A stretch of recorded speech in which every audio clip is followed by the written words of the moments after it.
L'actualité, c'est aussi évidemment les nombreuses questions qui se posent sur le dernier né de Boeing, le 737 MAX 8, cet appareil neuf d'Ethiopian Airlines qui s'est écrasé dimanche en faisant 157 morts. Bonjour Gérard Arnoux. Bonjour.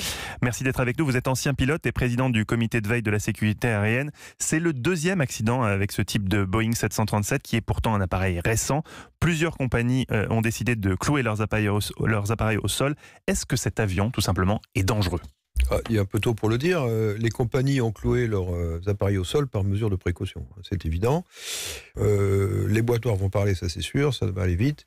Ce qu'on sait, d'après ce que j'ai vu sur le Flight Safety Information américain, on a la trajectoire de l'appareil, il décolle, et très peu de temps après le décollage, mais pas tout de suite au décollage, quelques temps après, 2-3 minutes plus tard, il évoque des problèmes, il précise pas l'intérêt du problème et demande à revenir au terrain.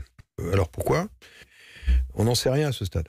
Mais on pourrait penser a priori qu'un appareil de dernière génération est normalement moins propice à une panne. Non, pas forcément. C'est souvent avec un appareil neuf qu'on peut découvrir un défaut de conception, de fabrication. Il y a des cas historiques comme le fameux DC-10, ça remonte à longtemps maintenant, avec un défaut sur la pente de soute qui a causé 2 crashs. Il y en a eu d'autres, et il y en aura certainement d'autres, et d'autant plus que maintenant les avions sont bourrés d'informatique, de calculateurs, d'algorithmes, et que ces algorithmes, en fait, on les teste pour les situations normales, pour les situations anormales, prévisibles, et pour 10% un peu de plus. Et on n'a aucune idée, en fait, quand les calculateurs sont placés devant une situation non prévue, on n'a aucune idée de la façon dont ils interréagissent entre eux. Donc là, c'est pour ça qu'il faut des pilotes bien formés, bien informés. On a encore besoin des pilotes dans les cockpits des avions de ligne. Alors, il y a sur ce modèle d'avion Boeing 737 MAX un système automatique anti-décrochage qui commande à l'avion de piquer du nez dans certaines conditions. Les États-Unis ont d'ailleurs demandé hier à Boeing de le modifier car c'est ce système qui a été mis en cause lors d'un précédent crash d'avion de la compagnie Lion en Indonésie. Quel est le problème avec ce système ? Alors, sous toute réserve, on ne sait pas encore que si le Ethiopian, on est dans le même cas de figure. Bon, il y a des... Bon, on verra. Mais dans le cas du Lion Air, restons dans ce cas-là, il y avait un dispositif prévu par Boeing pour couper manuellement le correcteur, donc ce qui faisait piquer l'avion.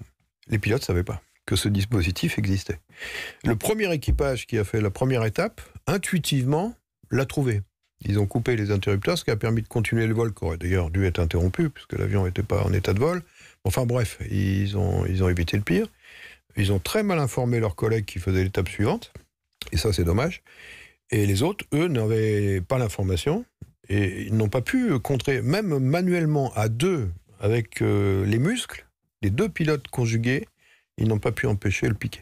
Alors justement, Gérard Arnoux, est-ce que les pilotes sont suffisamment formés à toutes les évolutions techniques ? En combien de temps forme-t-on un pilote aujourd'hui ? C'est une bonne question, parce qu'on a 2 positions très différentes dans le monde, la position américaine et la position européenne.